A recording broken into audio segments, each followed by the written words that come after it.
Hello, everyone, and welcome to another Friday evening of Trad Tasman Talk. I'm Tim Wilms from The Unshackled. It is 6 p.m. here in Melbourne on this Friday, the 5th of June, 2020. And it is 8 p.m. here in Auckland on this same Friday. Your sound, I can't hear you now, do I? Hold on. I'm going to work on that. You have to carry on. Okay. Well, I might as well just share a thought that this is the only Unshackled Productions show which I host that always starts on time. The Wilmsfront and the Uncuggables lately are always at least 2 to 3 minutes late at best, but because you're a father of three and it's 8 o'clock over there, you're on a tight schedule, so start on time and then finish on time. Exactly. Can you hear me now? No, it's not picking up your mic. Anything at all? Okay. Nothing at all? We can hear you. Okay, you can slowly hear me? Yeah. Okay. I see now. I think one of the children played with the microphone settings. Although I could hear you in the pre-show. Yeah, I was using the wrong microphone in the pre-show. Okay. That was my... Yep, we can hear you better now. Very good. Sorry for the technical difficulties, everyone. Yes, well, I didn't say much except that it's 8 p.m. here in Auckland, and that it is good to see everyone. And we've got a few people coming into the chat now, and a lot of things have happened this week. So we've got a lot to talk about. So grab a gin or a whiskey or wine or whatever your favorite alcoholic or non-alcoholic beverage is, and we will have a good show as always. Our premier, Daniel Andrews, one of his lines has become a political catchphrase now. When he was talking about the coronavirus restrictions, he's like, "I know plenty of Victorians will be keen to get on the beers." That's gone into the lexicon now, and the demand from Victorians has been, "Come on, Dan, when can we get on the beers?" And we were able to, starting Monday the 1st of June. That's when cafes, restaurants, and pubs were allowed to open with a 20 patron limit, and you had to put your contact details there for COVID tracing purposes. I went out on the first night, Monday, for a bite and a drink, and it was certainly just to get out of the house and kick back with others. It was wonderful. And I'm sure you put your real name and your real address down in all of the books. Or does your system work a little bit different to ours, where when you go into a store, still, because nothing's changed in the last week here in terms of official regulations, these stores have all of these sort of sign-in books where you got to put in your name and your phone number and your address, and then people go and steal other people's details, or everybody puts in fake details or draws pictures and the like. Oh, you don't have to. Where I went, you didn't have to give your address. And the COVID Safe app. Remember that app, Australians in the chat? Scott Morrison, our Prime Minister, and Greg Hunt, the Health Minister, every press conference were telling us to download the COVID Safe app, and we don't hear about it anymore, or that it's had any success. And you mentioned having to give your name and address when you go into places in New Zealand. I previously said about the COVID Safe app, all it needs is your phone number. You had to register a name, but it could be a pseudonym. So you could just write Big Dick 69er as your username on the COVID Safe app. But your phones track your location anyway, so they know where you live. They've had some things in the news. At least I've seen all the left-wing protesters now freak out that all of the telecommunications companies are basically tracking them home, and they all know where they all live. Who have all been out in public. It's like they've suddenly just figured that one out. We have an app as well in New Zealand, and I'm not even sure if I talked about it last week, but basically you scan a QR code and it's supposed to save that on your phone. They said it's just going to store it on your phone and let you know if there's any issues, but it also gets sent to the Ministry of Health. which they would kind of put in the fine print. And that's on AWS servers in Sydney. So, Jeff Bezos has your COVID-19 tracker details. But as much as it was touted, its success, 100,000 people installed it on the first day and so on. They have a total of, as of, where was it, only 2 days ago, they had a total of 446,000 accounts registered with the app. So, that's a great success, right? That's a huge chunk of New Zealand's 5 million population, but the QR codes have only been scanned 480,000 times. So that's on average one per person, it's clearly not being used if it's only been scanned once. And there's a lot of complaints from people saying, it doesn't work. If people are standing in queues, they've got to try and get their phone out and do the QR code thing. So it's quite funny that they spend all of this time and effort into pushing this out, and now it's a flop, and nobody talks about it anymore. Yeah. Well, that seems like having to actually get out and scan a QR code. That requires a lot of effort. With our COVID safe app, the design was that it would just be Bluetooth pairing with the app in the background. You'd have the Bluetooth on and there'd be a digital handshake. But I've made the point previously that having the Bluetooth on your phone all the time significantly drains the battery. I don't have the app on my phone, but I did have an episode the other day where I won't say what type of. Oh yeah, I have said before that I have an iPhone. That's I've already revealed that. But I know you're part of the Apple. Yeah, the evil empire. No, Tim Apple, he's based. He and Trump are good friends. Yes, Tim Apple and Trump. Yes, yeah, I remember them. But yeah, so I noticed my battery was draining very quickly, and I was like, "What?" Like I shut all the background apps and everything, and then I noticed that the Bluetooth was on, and so that was probably it. So I turned it off because I only have the Bluetooth on if I'm trying to connect to one of those Bluetooth speakers, which has become prominent there. So unless they're going to put charging stations everywhere so that you can keep your Bluetooth on all the time, or I don't know, maybe they can use the 5G cell towers to send power to your phone. Really? No, I'm joking. Apparently 5G. I don't know if you've had this in Australia, but they've had a lot of 5G complaints, and even apparently a few cell towers were burned in New Zealand. Yeah, that were 5G. That's what I heard as well. well. The media really pushed that. Yeah, okay. Yeah, they really pushed it. It didn't happen until the media reported on it. So they were saying it was London, somewhere in the UK, where they were burning 5G cell towers, and they were reporting on that in the news in New Zealand. And then right on schedule, like the next day, a 5G cell tower gets burned in New Zealand. So it's working perfectly. Hasn't happened here, despite the media alarm about anti-5G conspiracy theorists. But do you know the only local government or authority that has expressed their concerns about 5G? Is it a woke one?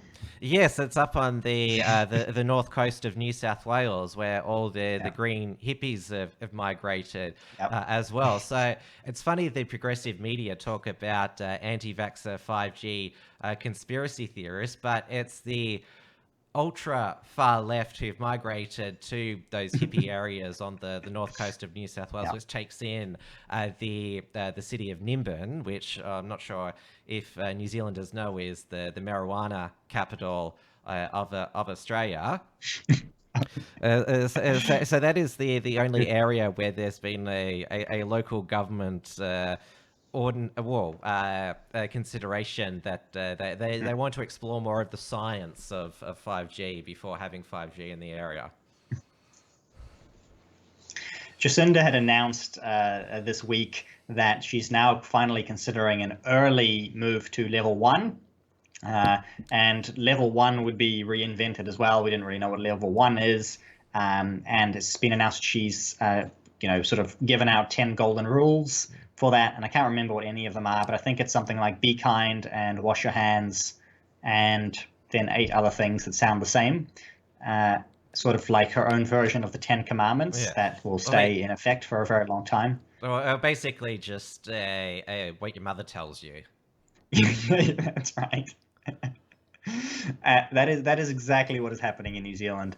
And there was a leaked cabinet paper earlier this week, so the leaky ship of cabinet is still ongoing. There's definitely at least 1 or possibly 2 or 3 disgruntled people in there, and we were supposed to shift to level 1 when there had been no community transmission for at least 28 days. We haven't had any community transmission in 40 or 50 days now, so they, should have shifted us out 2 or 3 weeks ago, basically. And I suspect it's the polling. Are people are enjoying, the restrictions? They're enjoying being told what to do by their mother, Jacinda, and that seems to be just about the only reason why level 2 is maintained. But nobody's actually doing level 2 in New Zealand. We had the these Black Lives Matter solidarity marches on the Monday, and we had at least 2,000 up in Auckland, hundreds in other places. I think maybe up to 1,000 or so in Wellington. No social distancing, no enforcement of it. We've had various other photos surface the next day of the Prime Minister out taking photos, posing for photographs with fans, adoring fans, wanting to be seen with her for being so thankful that she saved the nation. And then she was confronted by this, and then it was so difficult. Everybody wants my photo. It's difficult to do the social distancing. The Director General of Health had the same issue. He was also pictured with various supporters. So between the protests and our leaders, we have shifted away from any kind of restrictions, so they only remain in name. And there is a few, obviously businesses are still impacted by them, and that's kind of the problem, right? Churches and businesses are the only ones actually following. Here's the Director of Health here. I've just put it on the screen. Yeah, it doesn't look like 1.5 meters unless it's a bad angle. That's right. And I see it's premium content there, so you can't see the rest of the images unless you pay them money. But they have been shared elsewhere, of especially the ones of Jacinda Ardern. So that's there's not much happening with it. Nobody's doing this. Nobody is following this except for people who potentially could get in some legal trouble or who feel like being goody two shoes, which happens to be all of the businesses and churches who for some reason feel more bound by the rules that nobody else needs to follow. Yeah, it's basically now just the lawfare is the only real deterrent for businesses and people. But hey, if you can gather 2,000 people plus, then the mob rules, and you don't need to follow the rules that everyone else has been living by. I will just remind people that Trad Tasman Talk, we simulcast it on both the Unshackled and Right Minds YouTube channel. There's no D-Live feed for this. The Unshackled channel is monetized. So if you're in the Unshackled YouTube chat, if you want to send a super chat, you can press the dollar sign there, type your message and amount, and we'll read it out on the show. And I have a question here about the book in the background, which is a good topic to get to now, actually. Economics in One Lesson by Henry Hazlitt. And we are going to be talking a little bit about the Black Lives Matter marches that obviously started in America, that we had here in New Zealand and in Australia, which basically is the thing that vaporized COVID-19. It displaced the whole narrative of COVID has been displaced by this new narrative, and that's what we're going to be talking about. And there's obviously a lot of economic impacts of that, and an entire chapter of the book behind me is actually relevant to the situation. I've been saying that the riots have helped fast-track herd immunity. That's why nobody's worried about it anymore. I've also got another seminal text with me, mugged by Ann Coulter, which she published about racial demagoguery or racial politics and division from the 70s to Obama. It was published in 2012, in the year of Obama's re-election, and basically chronologued how since we got a black president, race is all we talk about. And since 2012, obviously, race relations have deteriorated even further. 2016, that's when Black Lives Matter was born. And of course, 2020, they're back. And now the rioters are explicitly saying, fuck the white people, kill all white people. So Ann Coulter, she probably needs to write a sequel, but her a lot of her books now, they're going to be the classics of the 21st century. Her book Adios America, about the demographic change in the United States from the southern border, that inspired partly Trump's election promise to build the wall. And that is quite clearly the case there, and they've had a little bit of a falling out since then. But she was the big supporter behind Trump's, or one of the early supporters, if not the first supporter behind his campaign. And the simple messaging, of building the wall is something that she helped to pioneer, along with several others. Michelle Malkin is someone that we've talked about before, and by my own favorite Canadian, Mark Stein, similarly has been championing that cause for a long time, along with those others that we've already mentioned. Ann Coulter, I would say that she's holding him to account. She's not a cheerleader. She wants him to fulfill his promises. So that's where she's coming from, and she is correct. But she also, if you've seen her on the PBS current affairs show Frontline, where she talks about, even if the Trump presidency is a big joke, as she calls it, that he is the only politician who has run on popular issues, picked this $1,000 bill off the ground to win the election. No other politician has done that, which even if that's the only story from Trump's presidency, it's still it's still a historical precedent. Mm-hmm. Absolutely. No, he took that one issue into the field when it was gone, and he completely brought it up. He took that one issue all the way through to the White House, and clearly huge amounts of resistance the whole way. And whether it's going anywhere is hard to tell. The wall itself is being built. Wonderful videos of that out there. Obviously, illegal border crossings are down. We even brought up the irony, may have been several months ago now, of COVID-19, the explosion of it in America actually helped to deter illegal border crossings. And so border crossings are dropped dramatically during the coronavirus crisis. And it seems to be sort of a, feed through into these other issues that now we're talking about, the police brutality case in the United States, with George Floyd being most likely was being coronavirus. It was exactly, it was probably murdered by that cop. Although we'll see what happens with that case. And that's indeed because he tested positive for coronavirus prior, and sort of in that certain sense, it all comes together: the lawlessness, the lack of order, and the coronavirus issue, and it's all tied into the borders as well, and quite a fascinating build up, quite a fascinating ramping up. And I heard somebody say today that this is probably just the beginning for 2020. People say, this is, it keeps getting worse or better depending on your diabolical point of view.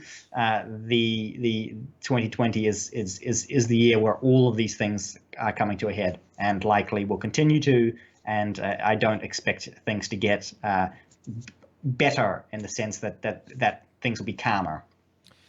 People have been speculating. Okay, we've had the pandemic. Now there's the race riots. What can possibly be next? Alien invasion. It is 2020 election year. Maybe Kang and Kodos from The Simpsons will occupy Trump and Biden's body, since everyone says that The Simpsons predicted everything. Yeah, exactly.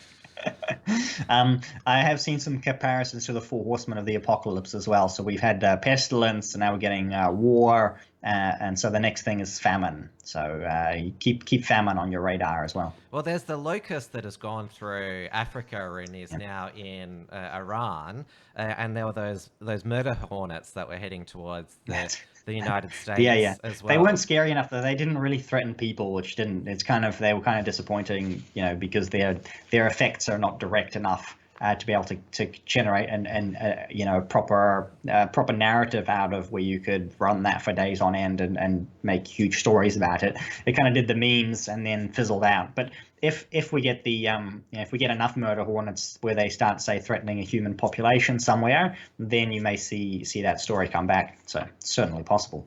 Yeah, all of our supermarkets are full again. So late stage capitalism, that was another fizzer. If you go shopping in any of our supermarkets, there's an abundance of everything again, even toilet paper. Yeah, capitalism failed, but only for about a month. which was due to the arrival of communism in New Zealand and Australia, and I don't really see the whole BLM and the protests going anywhere, in particular because it's not really about race, which is what's supposed to motivate the protests is racial injustices, but what you have is cases of police brutality, and then you have it broken down into now riots, which don't help them at all. We should update our audience. They do seem to have come to an end now, or this is according to the mainstream media, and now there's just peaceful demonstrations, commemorations. It's been peaceful all along, Tim. I don't know what you're talking about. Yes, of course. But at the same time, they have the apocalypse. So they have the two things going on, which is there's peaceful protests, and B, there's riots everywhere, and America is burning. And those two narratives are running in parallel there. But in reality, there are very few places that are burning. Right, it's the downtown areas of some of these major cities, which are all controlled by liberals. These are ultra progressive areas. And the only people who are actually affected by this, and that is the racial component in the sense that it's largely is the poorer people, and especially in the area with higher African American populations, those are the places getting burnt to the ground. They can't actually go to where the white liberals live, because the white liberals are all protected by private security forces with guns. They don't really rely on the police anyway. And then all of the conservative areas, you've got all of the men with their AR-15s standing, lined up outside their neighborhoods. Why would you need a gun? Why would you need an AR-15 assault rifle? I mean, and so while while a lot of what you hear coming out of the protests is race based and is our racial narratives where it's sort of a black versus white, in reality it's these poor neighborhoods that get affected, burned to the ground, that are disrupted, and the conservatives that are able to defend themselves, they are unaffected, and usually these people live together, especially in America. It's actually a highly self-segregated country where people, sort of create communities, and especially in these areas, gated communities, which is where all the white liberals live, and they all have private security. So on the whole, people are unaffected by it, except for the people who are the most vulnerable for this, so the poorer people. So they're being pulled back. So the ones who are running businesses, who are trying to be successful, they're getting their businesses burnt down. The Walmart doesn't care; they've got billions of dollars. If the local Walmart gets burnt down, it's fine as long as their competition gets burnt down too. They've got the upper hand. Target no problem. and Nike got looted as well. I came up with the new slogan for Nike: believe in something, even if it means sacrificing your store to looters. But it's funny, but also to them it doesn't matter. They've got the money, they can afford this, they probably have insurance that covers it, and as long as their competition is run out of town, they're big winners. So same thing with Amazon, Target, Walmart, all of these large stores. It's not really a big deal for them. So they're going to be as woke as they can be because it's good for business being woke, even if it means sacrificing the occasional store to looters. They still make money in the long run. And you got to And think it's of the the local people who workers get of wrecked. those Yeah. Target stores. They're obviously not going to be able to go to work for a while if their store's been looted, and they're Exactly. not on really good money. So again, it's those ordinary people who are being disadvantaged by these business destruction, even the big ones. And in terms of the demands of the protesters and the peaceful ones with good intentions, there's no real demands there. They demand justice. When's They the want to last time you abolish see the justice? police now. Well, that's the new thing, right? Okay, abolish the police. That's not going to happen. It doesn't matter if they want to abolish the police. Right, that's a non-starter. They want justice.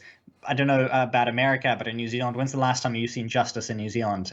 When's the last time the legal system has delivered something, has delivered a verdict on any case where you could look at that and say, oh yeah, that was justice? And I suspect in many cases in America, even George Floyd himself, who, this doesn't justify his killing, of course, but he had a rap sheet as well. I mean, did his prior victims, did they ever get justice? Well, that doesn't justify it's unlikely. a cop. No, it definitely does not justify it. Yeah. What happened to him? I don't think it makes a difference but on the in this whole, situation. no, it doesn't make exactly. And I wanted to point that out after this as well. But if you picking any other case, how often is justice actually served? And so is there? Are these people looking for genuine reforms to the justice system to have actual justice? And there's no call for that from the leadership. So there's no real change. So this is just the system itself letting off some steam, with the marches and the protests just letting off steam, and then and then everything goes back to normal. And then we come back in 2 years or 3 years or 10 years, and we talk about the same thing over again because it doesn't change. So I've seen some people in the comments here on Right Minds talking about Candace Owens' video and so on, and there are plenty of African Americans in America who really don't like Black Lives Matter. Although as an organization, I've seen an interview by their founder. This was probably a couple of years ago. I was actually interviewed by a conservative, and they had a really good chat. And he seemed like a really nice, genuine guy who wanted actual improvements, but the movement as a whole doesn't seem to be heading in that direction to actually get. When the mob takes over, it's the same with the founder of Greenpeace. He doesn't like what the organization has become now. Yeah. And so, and getting back to what you said before about none of this justifies what happened to George Floyd, and that's that is definitely not something I wanted to undermine. Is that what happened to him is absolutely unjustifiable. I know there's many people who want to do that and say, oh, well, there was this circumstances and that circumstances. Now, that doesn't justify having a cop kneel on you for 7 minutes. Nothing that he was doing at the time would justify any of that. And the same thing has happened to plenty of other people throughout America. It's a regular thing. They have a serious issue with police brutality. But again, abolishing the police, that's not an achievable goal.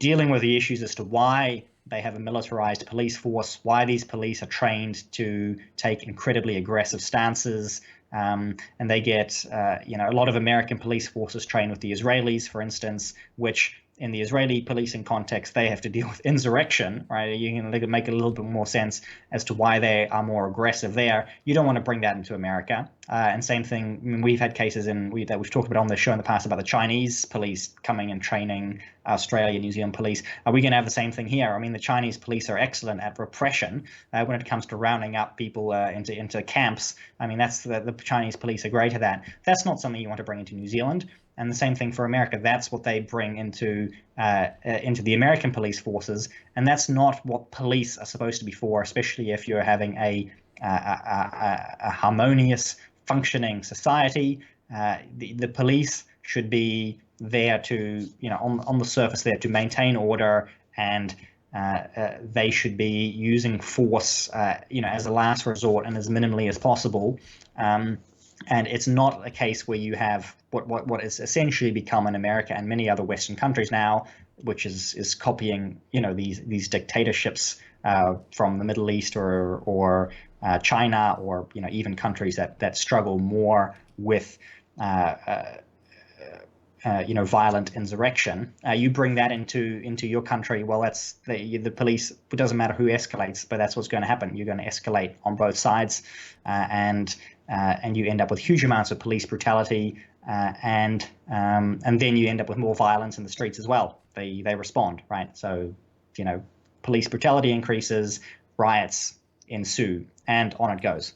So that's just the tragic outcome, right? Is BLM actually calling? Are they looking at any of the root issues? Are they looking at root issues in case of why do African Americans have more interactions with the police? I don't. That's not even. Crime rates. That's not even got to do with the issue of police brutality either, because this is not the first time that the Minneapolis Police Department has killed someone. There was it was actually a Somali American cop shot dead in 2017. Justine Ruskalik, an Australian woman, newlywed, who was living in Minneapolis, called the police because she thought there was a dangerous intruder in a neighborhood, and when she was about to approach, she was shot dead. And that was a black cop shooting a white blonde woman. And so clearly there is a problem, period, with the Minneapolis Police Department. Yep. And we talked about this last week, where one of the Democrat candidates, was the senator, was she a Amy congresswoman? Klobuchar. I had Joel Jamal on Wednesday night. He said that although she's been a district attorney in Minneapolis, she actually did not deal with this police officer who's now been charged with second-degree murder. But she was part of the system in that city at the time. Yeah. So whoever was in charge of the prosecutions at the time, they didn't prosecute the police. American police essentially have immunity to prosecution in a large scale that we don't have in Australia or New Zealand, where largely the police are treated like they're above the law and they have immunity for their actions, and that's just crazy. I'm seeing in the chat here, I don't know if this is breaking news, but it's saying Minneapolis has just announced the abolition of its police force. That may actually be a good thing. I'll double check we that. We can verify that one. Yeah. And something that they have in America with their local police force, so they have sheriffs where they are elected by the people. They actually represent the people, and I suspect they have much better policing outcomes there than in the big cities. We know that. But these liberal utopias, these Democrat utopias, seem to have the worst police forces. But to go back to the issue that I was talking about before, which is not directly related to police brutality, but it's a case of they say, black people are targeted by the cops more often. And then people come back and say, well, they're 50 or just over 50% of the crime overall is committed by African Americans. Yeah. And then, okay, but what's the closest correlation is in poverty, right? A greater number of them live in poverty, and that's the closest correlation between crime. Usually between having an interaction with the police is poverty. So if you control, regardless of ethnicity, the poorer people are, the more crime tends to be involved. What's their solutions for poverty? They don't talk about poverty, and then there's no issue of addressing the poverty. There's no issue addressing fatherless families, the breakdown of traditional family, the removal of values. You could go on.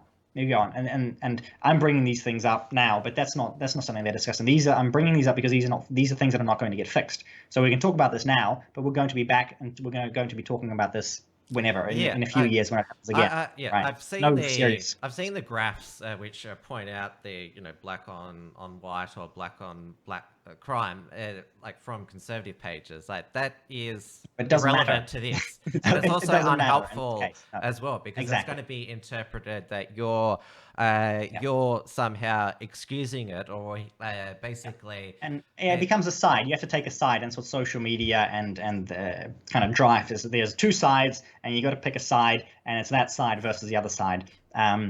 And I agree with you absolutely. I've been seeing that stuff the whole past week, and I just think it's absolutely not helpful unless okay, you want to talk about underlying social issues, but talk about the underlying social issues and don't just throw graphs around to say, okay, well, it's not helpful unless you're talking about the problems. Nobody wants to talk about the problems right now. So it's best to just keep quiet. That's actually what I've done outside. I'm talking about it on this show here, but in case of Facebook, I've not posted anything. I've not really commented on anything because there's no point.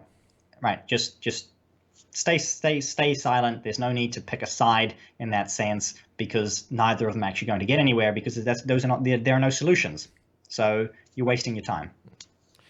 Now, going back to the importation of Black Lives Matter to the Tasman nations, and it's worth making the point again that aren't these people the same ones who don't like the Americanization of our culture, yet they're importing an American political movement here and applying to them to a different race of people. Yeah. Yes, they are the Aboriginal people of Australia and the Maori people of New Zealand are of a darker skin, but they're different from the African race. But again, the reason they bring it here is because in terms of outcomes with the police, which is perhaps more what drives it, it's a case of the Marxist revolution, which is not even that is not going to get anywhere.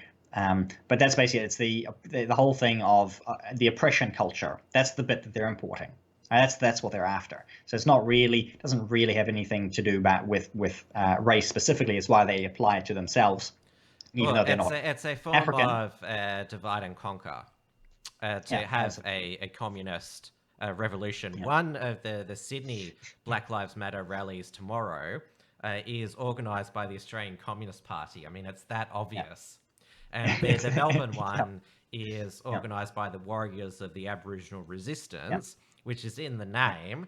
They to this day resisting European settlement to Australia. They still believe that they're resisting, and we all. But the end result. The end result is still the same because they're LARPing.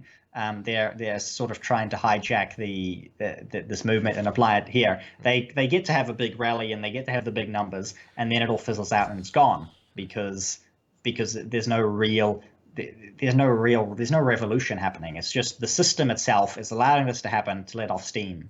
Essentially, that's the only that's the only thing that's really happening. And then we come back and we do it all over again in a few years. Whether it's a Aboriginal justice rally or a climate justice rally, you will see the communist flag there. Yeah, it's the same people. There was on Tuesday night, there was a Black Lives Matter protest in Sydney, attended by a couple of thousands, no social distancing, no enforcement of it, but there were the communist flags visible. And on Tuesday, our Victorian Police Minister, Lisa Neville, she was interviewed by Neil Mitchell on 3AW, our most popular talkback radio station. This is direct quotes from her. If you've got 10,000 people there, this is the people who said they'd come or were interested on Facebook at the time, which of course we know they're not all going to come. It is impossible to start doing infringements.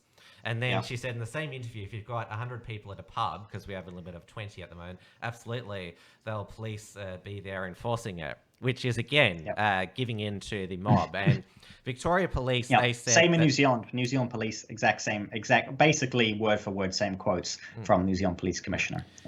Now, the Victorian government and the police have come under sustained political pressure for these contradictory positions because Australians on a whole have been happy to accept these restrictions in the name of the greater good, but what has really pissed them off is if there's not if they're not equally imposed or enforced. For example, when the restrictions were being implemented, footage was showed from Sydney Airport when they were coming in from the international terminal, no social distancing enforced, and so Australians were like, hey, hang on, you're asking us to have all these sacrifices here, but look at the highest risk people just coming in with no screening. And soon after that's when the borders were shut completely. Only residents and citizens were allowed in, and they were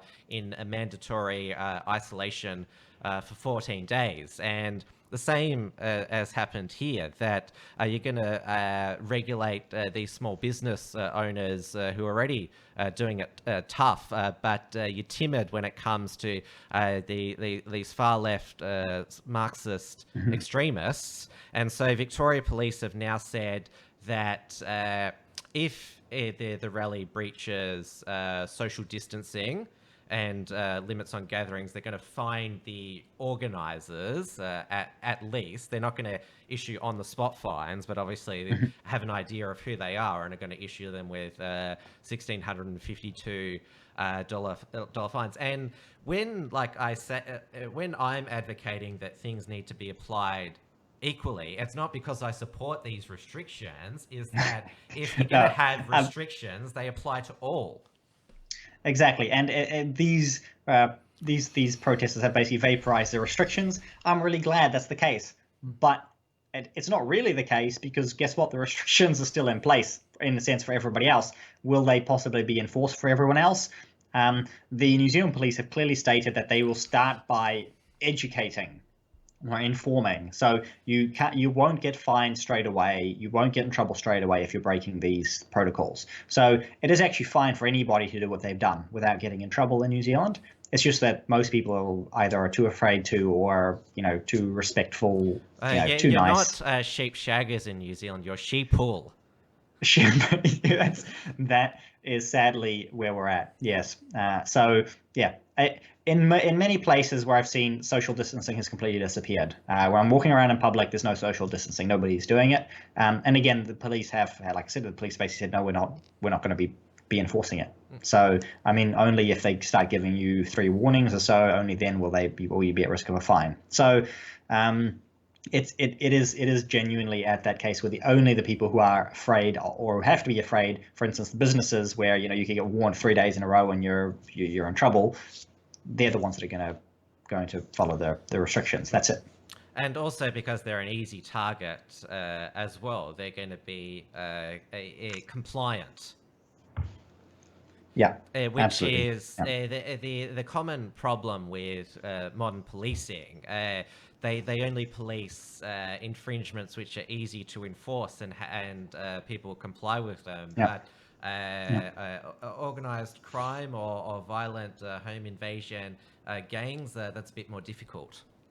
Yeah, and crime levels are higher, and there's a risk of them higher, especially if they start to let's say they had gone after the march in Auckland.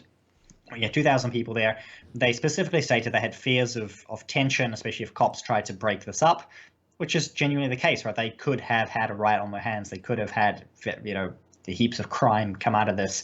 If they'd committed tons of policing resources, then there's plenty of crime elsewhere that would go unpunished because they never have enough resources to follow up on anything. These are all great reasons, except, they are out. They do seem to have the most awkward times to go out and harass different people, and they seem to be able to check up on various other activities and support various other questionable checkpoints and so on that we had up and down the country 2 months ago. And so the way that they balance these resources, you've got to ask yourself, is it political? To an extent, it has to be. That really is the way it is. And the real, if we break it down to like, why have these marches in New Zealand? Why import this American event into New Zealand? We actually saw it at one of these protests in Auckland because a Polynesian Christian school teacher turned up at this rally, actually saying he supported the rally, or at least he was there. He posted a video later. He wasn't really a big fan of Black Lives Matter anyway. He thought that they were, sort of a racist But he was organization that was far left. Police But he was brutality. against the police brutality. He said he was against what happened to George Floyd, and that was something he was very clear about. But he was wearing a "Make America Great Again" hat, and that's when the true nature of the protest was revealed, because he was harassed. They said, they blamed him for antagonizing them and threatening them and making them angry. What is the red hat? Why does the statement "Make America Great Again" I make them angry? that provocation wasn't a defense to assault. No, and they took his hat. You shoved him around. They took his hat. They lit it on fire, and they held up the pictures of the burnt hat. So they destroyed his property, they harassed him, and then they tried to, ruin his life. They went after his family and his church and his employer. And as far as I know, they're still harassing him, although I believe it has thankfully died down a little bit now. They don't care about his black life. And that's the true nature of what the protests are about. It's a political protest that's against anti-Trump, anti-police, anti-American, probably anti-white for many of these people as well. And that's essentially what they're after, right? That's the true nature of the protest. It's a political statement and a political protest, and they're after a political revolution.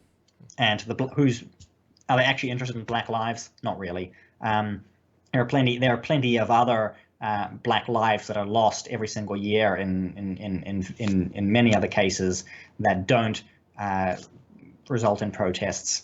There's nobody speaking out against these far greater injustices. Not that you have to speak out against everything to be involved in one, but the fact that these protests we're only seeing these protests for this specific event here tells you all that you really need to know about, and then their reaction to when they've got even the slightest little bit of political dissent, which if it were a non-political rally, that would be okay.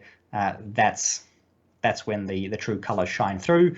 And this teacher was harassed. Like I said, it's important. He worked at a Christian school, which I think is very important in why he retained his job and why he got so much support. But that shows how important it is for us to have our own education system, to support our own Christian schools. And that's something I've mentioned several times on the show and in other places as well.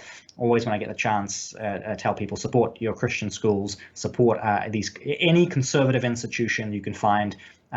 Please support it if you get the chance, because that's really what they're after. They're after destroying any semblance of conservatism, any semblance of tradition. That's what they want to destroy. That's what they want to overthrow.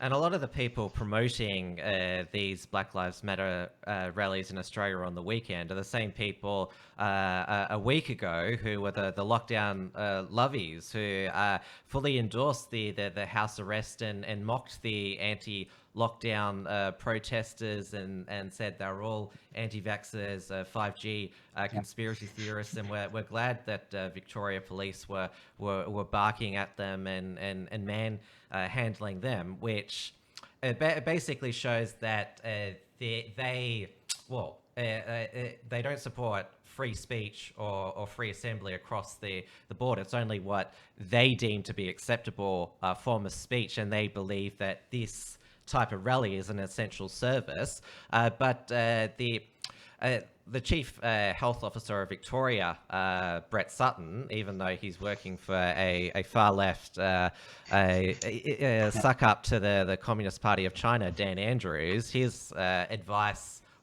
on coronavirus itself has been very measured, and he urged people not to attend the protest on health grounds. And the police minister, Jenny Mikovits, said that the reason a lot of these restrictions have been so tough is to protect vulnerable communities, including the Indigenous communities. So you're encouraging Indigenous people to come to these Black Lives Matter events. They'll be in close proximity with other people because the chief medical officer today, Professor Brendan Murphy, said that was one of our biggest concerns and priorities for protecting remote Indigenous communities in the Northern Territory and WA. So if Black lives do matter, then you shouldn't encourage this community to gather then. And it comes back to what I said 5 minutes ago: is that it's not about Black lives, and that is just clearly the case, right? And especially some of these big riots were in New York City. Mikakos, over 50, PC Lex Peters said that's how it's pronounced. He's Greek, so he knows how to pronounce it. Right. Very good. But yeah, places like America, like New York City, over 50% of all Black babies are murdered in the womb. So the scale on which the scale on which Black lives don't matter in these places in America and here in New Zealand and all over the world. Clearly, the hypocrisy is there, and they don't care either. Yes, there are genuine people, like I said, especially the founder of Black Lives Matter seem to be a genuine guy. Plenty of supporters and people who support them because they think it's about a worthy cause. You dig a little bit deeper, you see the way they act. You see the kind of things they call for, such as abolishing police forces and so on, and you see the Black lives they don't care about, such as Black police officers, Black business owners, Black babies.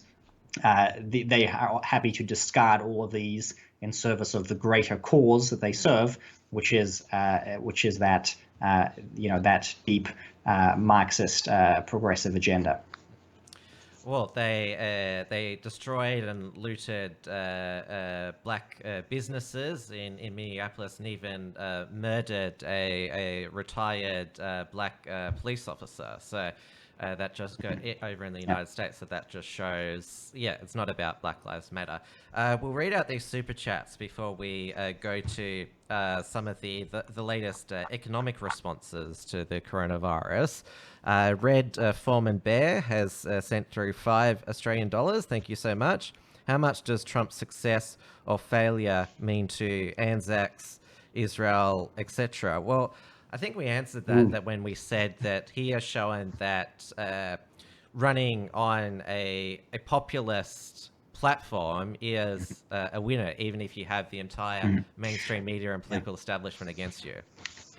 And he in terms of keeping China at bay, in terms of his authority on the world stage, he actually plays a very important role there here in Australia and New Zealand. And a right-wing blog here, well, right-wing, sort of or centre-right, slightly right of left of centre blog in New Zealand ran a poll asking its readers who which victory is more important, is the National Party victory more important, is Trump's victory more important at this year's election.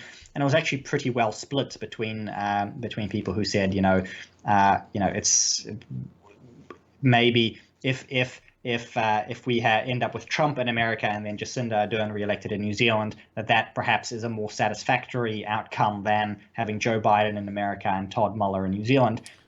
The importance that the American presidency plays on the world stage and affects our economies here and social discourse here in our own countries is actually to a great extent sometimes almost as important as who our own leaders are. Not that is, of course, unimportant, but it seems like, for instance, especially here in New Zealand, we're going to end up with Jacinda Ardern as Prime Minister for 3 years.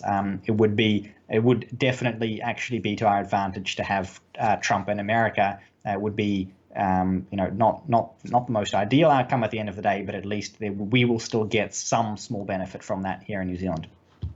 And Kieran Powdrill has sent through $5 New Zealand. Thank you so much. I saw that. I can see in the YouTube studio that it translates directly to $4.60 Australian dollars. So our dollar is still stronger.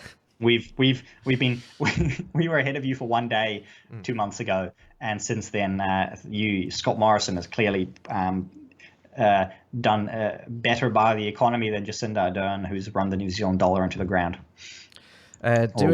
His super chat is Dieuwe de Boer no longer has the best beard out of the new Conservative candidates. Jim Taylor has the best beard. Tim needs to grow a beard. No, I won't. And Jim Taylor is the candidate for Whangarei, I believe, and that I think might be his electorate as well. So I do agree, his beard is pretty epic. And yes, I do agree that Tim needs to grow a beard, but he's going to give his usual Yeah, response. I've got the mullet going. That's No, my thing. mullet. Get rid of the mullet, grow a beard. Nah. Yeah, the mullet's more my style than the beard. So, very good. Thank you for those super chats. And you've got another 5 or 10 minutes to send a couple more if you want them. And we'll wrap up with a few economics cases before we bring the show to a close. So we had to get us through the pandemic, the programs from the Morrison government were Job Seeker and Job Keeper. There are a lot of problems with Job Keeper that only employees of certain companies got them. It didn't apply to all workers who'd stood down. Last week at the National Press Club, Scott Morrison announced that he was moving into a job maker phase of initiatives, and this is sort of the thing why he's called Scotty from marketing, because it always has this name, and I guess he's perpetuated that to the people that already call him that with his new program called Home Builder. And this is the fact sheet of FAQ. Home Builder provides eligible owner-occupiers, including first home buyers, with a grant of $25,000 to build a home or substantially renovate an existing home. Home Builder will assist the residential construction market by encouraging the commencement of new home builds and renovations this year. So it's a form of economic stimulus to the construction industry, which I've spoken to people in the construction industry, and they said, we haven't had an economic downturn. And if you have a look at the eligibility, or you have to be a natural person, so not a company or trust, age 18 or over, Australian citizen, you meet one of the following income caps: $125,000 per annum for an individual applicant, $250,000 for a couple. You enter a building contract between June 4 and 31st of December. And if it's modifying it, the contract is between $150,000 and $750,000, and where the value of your existing house and land does not exceed $1.5 million.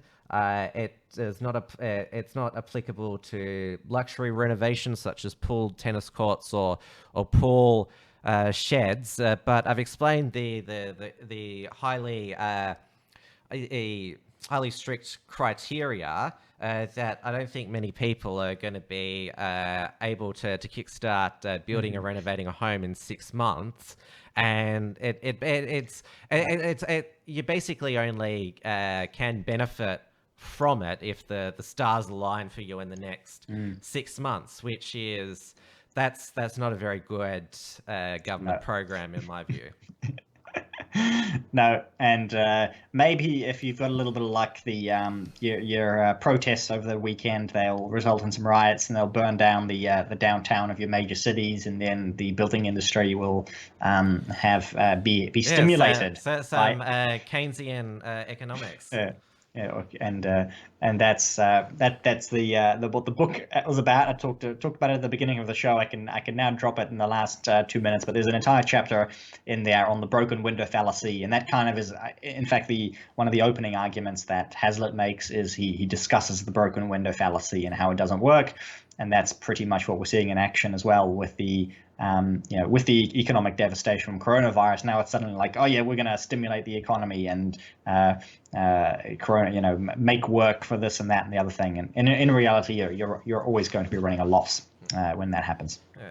By that logic, the broken window fallacy, that spilling red wine on your white carpet, that stimulates the economy because you've got to replace the carpet. Exactly. Though it's funny that many homemakers have not seen it that way when red wine is spilled on the white carpet. No, because obviously it's a fallacy. It's fake. But that seems to be what a lot of the modern liberal economics seems to run on, and that sadly does infect the attitudes our own governments have as well. So.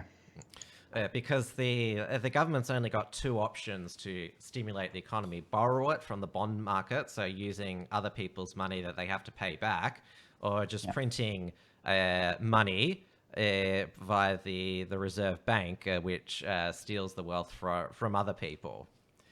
Yeah, and that's exactly, they're doing both of those at the moment in New Zealand, and I suspect those are the two options they're following in Australia as well. So no winners there. Well, the big government always wins.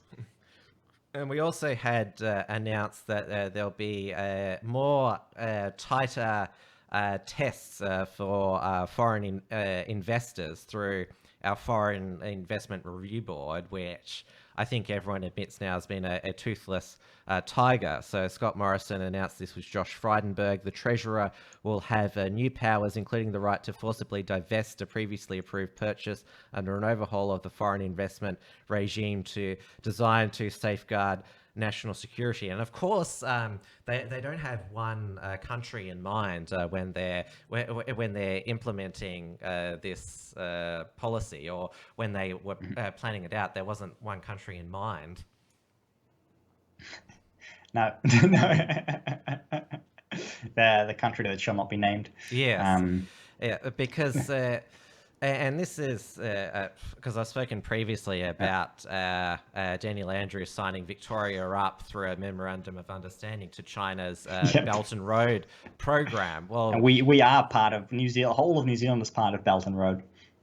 But we had a few years back the Northern Territory government, which, because it's a territory, the federal government can override anything, but it gave a 99 lease on the port of Darwin to a Chinese-owned company.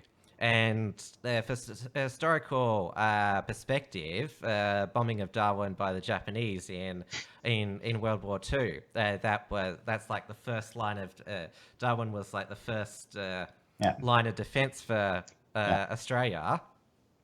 Yeah, and yeah, the first foothold. Well, if there's an invasion from the north, that's exactly where they're coming first. Yeah. So there's always been a lot of concern about that. I don't know whether these powers can be, by the Treasurer, can be retrospective, but it is certainly, I think, it's designed to prevent asset leases like this in the future. And that is, I think, going to be a very important aspect of foreign policy of Australia, New Zealand, and any of the rest of the Western nations. We're seeing the UK tighten up on their stance towards China as well. So that's really where the next foreign policy debate is going to be. So. I do have one more request from the chat before we close off the show. Apparently, I butchered the pronunciation of whangarai. If I was that better? I need to. I'm terrible at pronunciation. It's like it's whangarai, and that's whangarai, right? Yeah, I don't have the big TV networks. They have the presenter has a producer which teaches them the elocution before the show, and so they practice a few times pronouncing which I try to do, but when you're on air, you just like blank and you can't pronounce it. And obviously, the chat has told me I'm getting there. They've been trying to distract me the whole time. There've been various conversations there that I won't read out unless they were super chats. But they absolutely, my chat has not been very nice to me, Tim. This show, they've been trying to drag my attention away into their petty little matters like my pronunciation. And just one last bit of news, which broke a couple of hours ago, that the NRL, which commenced last weekend on May 28th, the AFL will resume in Melbourne on June the 11th. Victoria, we've got our next set of restrictions to be relaxed June 22nd, when cinemas and gyms can reopen. Venue capacity is increased to 50. The New South Wales government is now going to allow the NRL to have crowds again, as long as there's social distancing, because when they were in our relaunch last week, they had Forks simulated crowd noise in their broadcasts. At least they didn't go full South Korean and put sex dolls in the audience. So. And I heard that in one of the, I can't remember what it was, but in one of the fake crowds, there was some like serial killer they put like a dummy of. I did see some outrage about that from Australia as well. Yeah, they just, oh yeah, it was the fan section it's like at the NRL. Yeah. Yeah. It's just it's the absolute bizarre obsession with sports, and the fact that they have to have fake crowds it's just something I'll never understand, and I'm not going to try to understand it. It is something that will remain enigmatic to me, because all sitcoms now use genuine audience reaction laughter. There's no more canned laughter. So I don't see why they couldn't even like set up some sort of mega Zoom session of fans reacting in real time and just do the audio mixing. Yeah. Who knows? Don't give them any ideas. That'll be the next thing. All right, we are running over time now, so we shall wrap up the show on that note, I think. And we've had a good run at it this evening. A lot of busy stuff this week, and I think we're going to have a lot more busy weeks this year, especially since there's only about 3 months left before the voting starts for the New Zealand election. Yes, well, I know it looks now to be a formality, but well, I know it's highly improbable. A week is a long time in politics. Yeah, never say never in politics. It's not over until it's over, because, well, May 18, 2019, we had the election miracle, so... Yeah, so very good. So you can find more of me on rightminds.nz, although I haven't been writing much recently. Obviously, with the recent disturbances in everybody's schedules, things have changed quite a bit in my life, and so I trying to go and get back into writing more stuff. But you will at least find me back here every Friday at 8 p.m. New Zealand time. Tell your team to stop bickering and nitpicking, and produce something of their own. I will pass that message on. And of course, continuing to publish news, essays, and history content on the unshackled.net. And of course, I'll be back next week, Wilmsfront, 7:30 p.m. Melbourne time on YouTube and DLive, Uncockables, 8:30 p.m. Melbourne time on the show YouTube and DLive channel. So there is still a lot of activity happening, and as I've said on my own show, now permanently broadcasting from my new home studio. In the age of social distancing and remote broadcasts, it didn't serve much purpose anymore to have a dedicated studio, which means we're going to save quite a bit, which we're going to keep in a, what do you call it, rainy day fund or investment fund, and we'll just shares, Bitcoin, shares, gold, which we'll reinvest in better production equipment, or maybe some further web development, redeploy, as they say, redistribute, restructure. That's the buzzword. Very good. Thank you, everyone. Hit likes and subscribe if you haven't subscribed to the either of our channels. And that's all for tonight. And thank you for watching. We'll see you next week. Yeah, stay safe from the coronavirus and big government. And let's hope that there's not a communist wave of the coronavirus from this weekend. Stay safe, stay free.